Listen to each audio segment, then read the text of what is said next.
2021년 8월 18일 수요일 새벽 말씀입니다. 시편 63편 1절에서 11절까지 말씀. 주의 인자하심을 기억하라.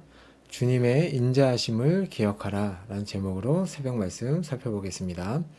오늘 시편은 다윗이 아들 압살롬의 반역을 피하여 도망할 때 유다 광야에서 지은 시입니다. 다윗은 예루살렘을 떠나 요단강을 건너 요단 동편에 마하나임으로 도피하였는데 요단 동편으로 가기 위하여 경유한 요단 서편의 어느 지역에서 쓴 시입니다.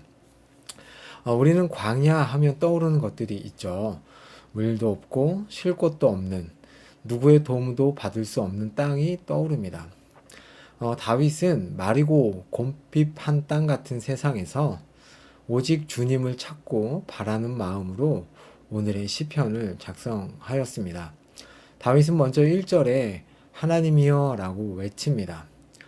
다윗은 아들과 신뢰하였던 신하들의 배반으로 쫓기는 상황에서 오직 의지할 분은 하나님밖에 없다는 심정을 표출하며 하나님을 간절히 부르고 있습니다. 여기서 하나님이라는 이 엘로힘이라는 단어는 하나님의 전능하심을 부각하는 단어입니다. 자신의 힘으로는 대적들의 공격에서 벗어나 목숨을 구하기 위해서는 하나님의 전능하심이 절대적으로 필요함을 먼저 고백하는 것이죠. 그 전능하시고 절대 주권을 가지고 계신 하나님이 또 나의 하나님이다 라고 고백합니다. 근접할 수 없는 그 하나님을 나의 하나님이라고 고백하는 것은 하나님과 다윗의 친밀한 관계를 보여주는 것이기도 합니다. 다윗은 또한 하나님을 이전에도 갈망하고 있었고 앞으로도 계속 하나님을 앙망할 것이다 라고 고백합니다. 여기서 보시면 갈망이라는 단어는 사막을 여행하는 자가 물을 마시지 못해 기갈하여 고통스러워하는 모습을 나타낼 때 사용하는 단어입니다. 즉 다윗은 마치 사막을 여행하는 자가 물을 얻어야만 안전하게 생명을 부지하고 사막을 건너는 것과 마찬가지로 하나님을 찾아야만 그에게 생명이 주어진다라는 것을 알았던 것이죠. 그렇게 하나님을 갈망하고 앙망한다라고 고백합니다.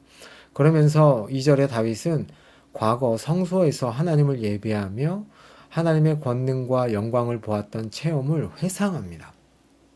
그것은 지금 현재 그가 그토록 사모하며 하나님이 그에게 너무나 큰 은혜와 능력을 공급하였던 성소에서의 예배에 참여할 수 없다는 그 현재의 비참한 상황과 다시금 성소에 나아가 하나님께 예배하기를 갈망하고 고대하는 심정을 아주 피력하고 있는 것이죠.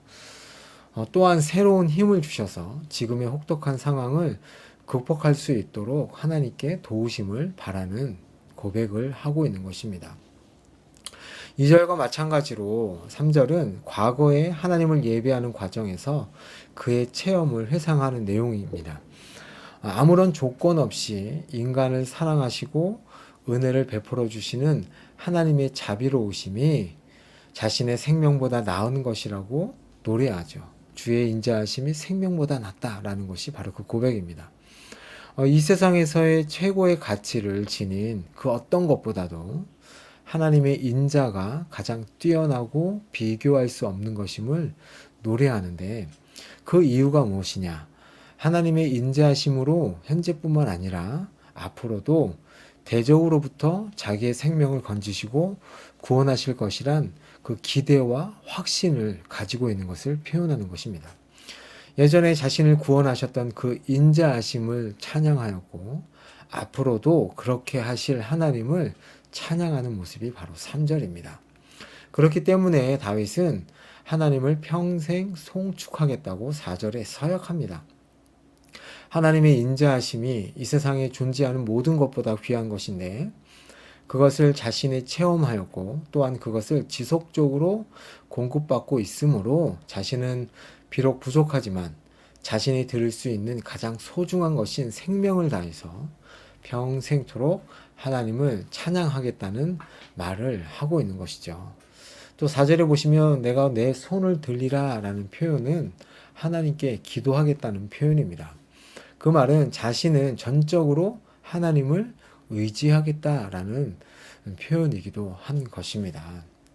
자, 그렇게 하나님께 표현한 다윗은 5절에 골수와 기름진 것으로 가득하겠다. 그러니까 가장 최상의 음식, 가장 풍요로운 음식을 말하는데요. 자신이 누리고 있는 하나님의 은혜를 음식에 빗대어 표현한 것입니다. 그것으로 인하여 자신은 만족한다라고 얘기하죠. 압살롬의 반역으로 인해 쫓겨나 목숨을 부지하기 위해 피신해 있는 상태에서 이러한 표현을 썼다는 것입니다. 우리가 이러한 상황 가운데 있게 된다면, 다윗과 같은 상황 가운데 있게 된다면 우리의 마음은 낙담하고 또 수치스럽고 분노 같은 것들이 일어날 것입니다. 그러나 다윗은 이러한 상황 가운데서도 하나님께서 자신에게 가장 만족할 만한 풍족한 음식을 제공하듯이 은혜를 베풀고 계시다는 것을 믿고 있는 것이죠. 자신의 상황은 여전히 광야와 같은 상황입니다. 그러나 그 마음은 다른 것을 바라보고 있는 것입니다. 이것이 바로 믿음이죠. 이것이 바로 신앙입니다. 그렇기 때문에 나의 입이 기쁜 입술로 주를 찬송한다라고 고백합니다. 전쟁에서 승리하였을 때에 그 기쁨으로 개가를 부르듯이 하나님을 찬양하겠다고 고백하고 있는 것이죠. 또 다윗은 6절에 하나님을 침상에서 기억하겠다고 고백합니다. 또 새벽에 하나님의 말씀을 묵상하겠다고 합니다. 다윗은 지금 압살롬의 군대에 쫓기고 있는 상황입니다. 밤낮으로 긴장의 끈을 놓을 수 없는 상황인 것이죠. 그런데도 불구하고 다윗은 하나님을 묵상하겠다, 하나님을 기억하겠다고 고백합니다. 언제 급습할지 모르는 상황, 즉 편안한 잠을 잘 수 없는 상황에서도 하나님께서 자신에게 베푸신 은혜를 기억하며 자신에게 말씀하신 것들을 계속 입으로 읊조리며 자신을 구원하여 주실 것을 기도한다는 것입니다. 다윗은 이 일을 한 번만 그렇게 하는 것이 아니라 계속해서 이 일을 한다고 6절에 말하고 있습니다. 그렇게 하나님을 기억하고 묵상한 결과 지난 날을 되돌아보니 자신의 모든 삶의 부분에서 하나님은 자신을 도와주셨다는 것을 다윗은 알게 됩니다. 그러면서 주님은 나의 도움이시라 라고 고백합니다. 하나님의 역사를 되돌아보는 것은 우리가 하나님을 믿고 따를 수 있는 동기가 되고 기쁘고 즐거운 마음으로 하나님을 찬양할 수 있는 이유가 되고 대적들의 세력 앞에서 염려하거나 두려워하지 않고 담대할 수 있는 근거가 됩니다. 하나님의 은혜와 사랑을 또 뭘로 표현하냐면 주의 날개 그늘이라는 말로 다윗은 표현합니다.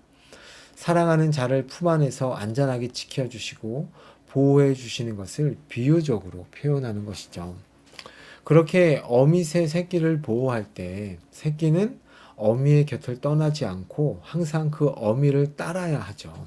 그것처럼 다윗은 하나님을 따르겠다고 8절에 고백합니다.